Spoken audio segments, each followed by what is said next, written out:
Most people who remember Ricky Nelson think they already know the story. Teen Idol, family television, a few great songs, a tragic plane crash, and then silence. A life that burned bright and ended young. What almost nobody knows is what happened after the crash, what was buried inside the estate, what the record labels had been quietly doing for decades, and how two young sons barely out of their teenage years made one of the most consequential decisions in the history of music rights. The full story is not the one that gets told. It is bigger, messier, more legally explosive, and ultimately far more triumphant than the version most people carry around in their heads. And it begins, as almost everything in Ricky Nelson's life did, with particular pressure of growing up famous before you are old enough to understand what fame costs. He was born Eric Hilliard Nelson in Teaneck, New Jersey, the younger son of bandleader Ozzie Nelson and actress Harriet Hilliard. His father led a popular orchestra, and his mother had already made a name for herself in radio and film. By the time Ricky was still in diapers, the family's radio program, The Adventures of Ozzie and Harriet, was a fixture of American domestic listening. He did not so much grow up as he was produced, from the very beginning, as part of a performing unit. There was no separation between the private family and the public one. The Nelsons were the same people in the living room that they were on the airwaves, or at least they presented themselves that way. And that presentation was enormously popular with an American public that wanted nothing more in the post-war years than the reassuring vision of family life working out exactly as it was supposed to. When the radio show needed child actors to play Ozzie and Harriet's sons, professional actors were initially hired for the roles. It was Ricky and his brother David who pushed to play themselves, and by the time Ricky was 8 years old, both boys had taken over their own characters. This was genuinely novel. Nobody had quite done it before. Nobody had presented a real family's real life, more or less, as entertainment on a national platform. Ricky Nelson was, in a meaningful sense, the first American child celebrity whose fame came from simply being himself on a broadcast rather than playing a character. Decades before reality television became an industry, the Nelson family was already living inside its logic.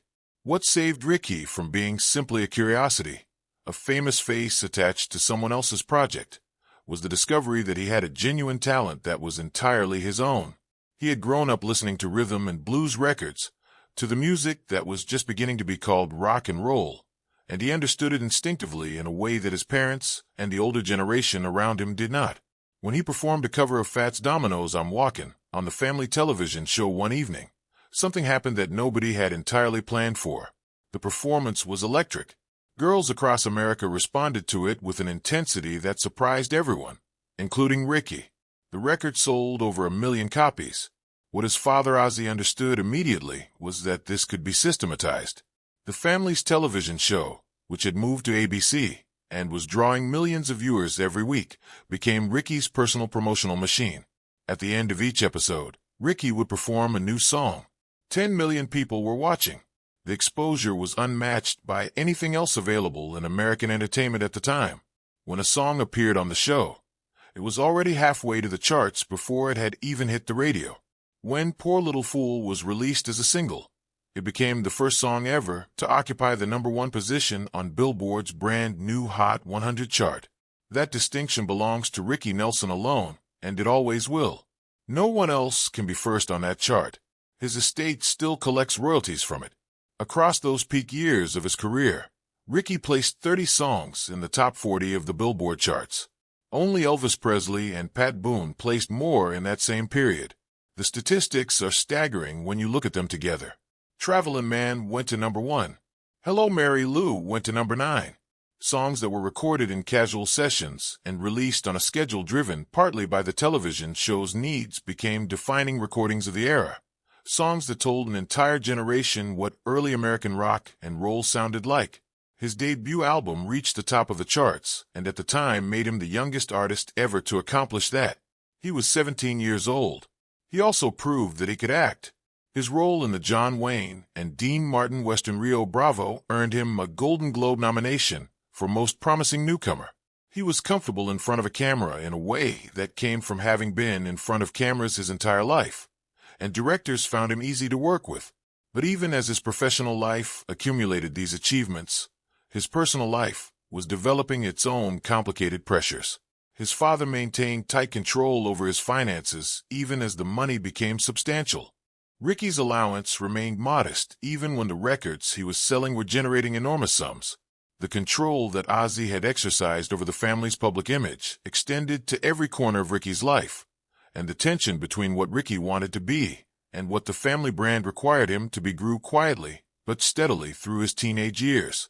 The marriage to Kristen Harmon, the daughter of football legend Tom Harmon and actress Elise Knox, and the sister of future television star Mark Harmon, produced 4 children: Tracy, twins Gunnar and Matthew, and Sam.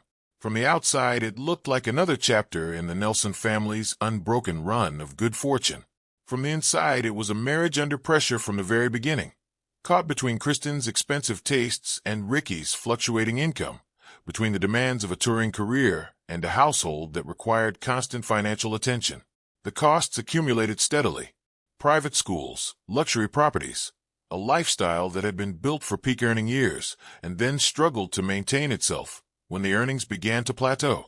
The Beatles changed everything for nearly every American pop act that had been dominant through the late 50s and early 60s. The British invasion did not simply introduce new music. It reset the entire market overnight.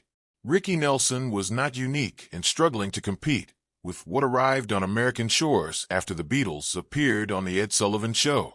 Elvis struggled. Everyone struggled. The rules of the game changed so completely and so rapidly that most of the artists who had defined the previous era found themselves suddenly uncertain of where they belonged. What distinguished Ricky from many of his contemporaries was his willingness to reinvent himself rather than simply fade.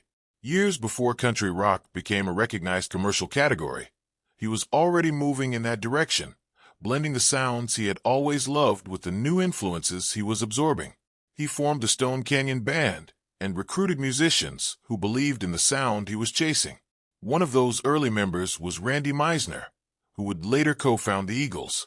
The music Ricky was making in this period was genuinely ahead of its time, but ahead of its time is another way of saying the audience has not yet arrived, and the audience had not yet arrived. Albums went unnoticed. Venues shrank. The money continued to go out while less came in. The Madison Square Garden concert that became a turning point in his story was a particularly painful experience. Ricky was booked onto a rock and roll revival show that drew a crowd of more than 20,000 people expecting nostalgia. He appeared on stage wearing contemporary clothes and played new material. The crowd responded with hostility. He was booed. The experience was humiliating, and it wounded something in him that took time to heal. But out of that wound came something unexpected. He went home and wrote a song about exactly what had just happened to him.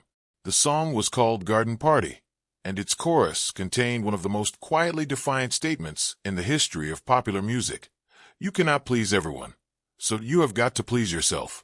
The song reached number 6 on the Billboard Hot 100 and went gold. It was his first top 10 hit in nearly a decade. But the financial pressure did not relent. The marriage ended after years of strain. The divorce cost over $1 million in legal fees alone and resulted in child support payments that kept Ricky on the road continuously, working not because he loved performing, but because he needed the money to meet his obligations. His health suffered. His spirit dimmed.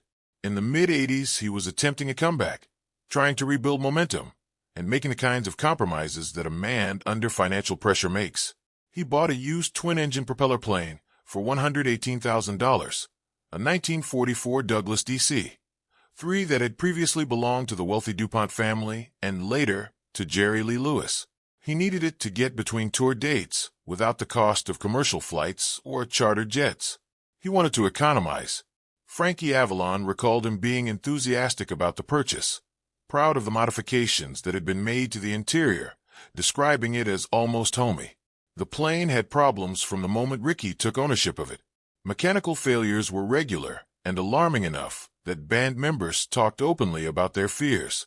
One fault had grounded the plane earlier in the same year, causing Ricky to miss the first Farm Aid concert. The musicians who worked with him knew the plane was unreliable, and some of them said so.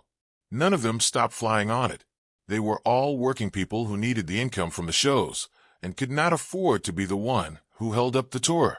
On New Year's Eve of that final year, the plane departed from Guntersville, Alabama, bound for Dallas, Texas, where the band was scheduled to play a New Year celebration.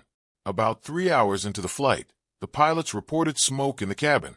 The smoke thickened rapidly, filling the cabin so completely that visibility dropped to nearly nothing. Captain Bradley Rank attempted an emergency landing, reporting the situation to air traffic controllers as the aircraft lost altitude. The plane came down in a cow pasture outside DeKalb, Texas, struck a utility pole, and crashed through a stand of trees before coming to rest. Both pilots survived by escaping through the cockpit windows. All 7 passengers died. Ricky Nelson was 45 years old. His fiancée Helen Blair died with him, along with 5 members of his band and road crew.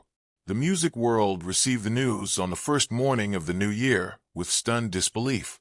He had been beloved, then forgotten, then beloved again, and now he was simply gone. What came next was a legal and financial situation of considerable complexity. The estate was administered by Ricky's brother David Nelson, who produced a will sign just 4 months before the crash that left everything to Ricky's 4 children from his marriage. Ricky's former wife, Kristen, attempted to claim a portion of his life insurance proceeds despite their divorce and also challenged David's authority to administer the estate. The parents of Helen Blair, the fiancée who had died in the crash, filed a wrongful death lawsuit. The families of the other passengers who perished filed their own claims. Creditors came forward. An out-of-wedlock son named Eric, whose paternity had been confirmed by court-ordered testing while Ricky was still alive, but who had been explicitly excluded from the will, had his own legal claim pursued on his behalf. The estate that appeared to observers to be heavily in debt, burdened by years of overspending and legal costs from the divorce, faced claims from every direction simultaneously. But what almost everyone who was looking at the estate missed was the nature of its most valuable asset. The cash was gone. The properties carried mortgages. The personal effects were not particularly valuable. What the estate held, quietly and invisibly, was a music catalog. 30 years of recordings. Songs that had been #1 on the charts. Songs that had defined an era. Songs that were still being played on radio stations across America. Still being licensed. Still generating revenue every time they appeared in a film or a television program or an advertisement. At the time of Ricky's death, that catalog was already worth something substantial. In the world that was coming, the digital world, the streaming world, it would become worth something extraordinary. The first fight over those royalties came when David Nelson, administering the estate on behalf of Ricky's children, discovered that Capitol Records had been quietly shortchanging the estate for years. The Nelson estate filed a lawsuit accusing Capitol of hiding unmatched income, imposing deductions that made no sense, and applying physical media accounting conventions, like breakage fees originally designed for vinyl records, to digital downloads, where they had no logical application.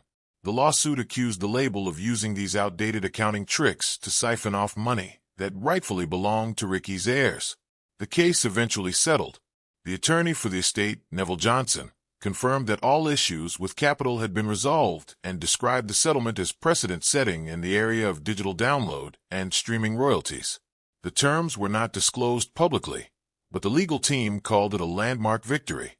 What nobody knew at the time was that the harder truth was not in the courtroom, but in the family home. Gunnar Nelson, one of the twins, later revealed what had been hidden behind the family's characteristic refusal to discuss private matters publicly.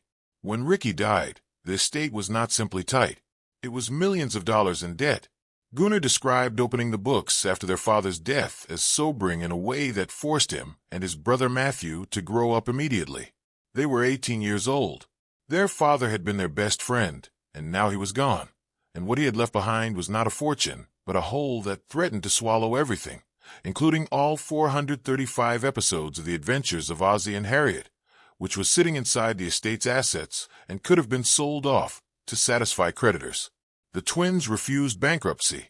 Gunnar described it as a dishonorable option, one that would have thrown the family's assets into the hands of the highest bidder and allowed the Nelson name and the family's legacy to be dismantled and distributed piecemeal to whoever wanted to pay for the pieces.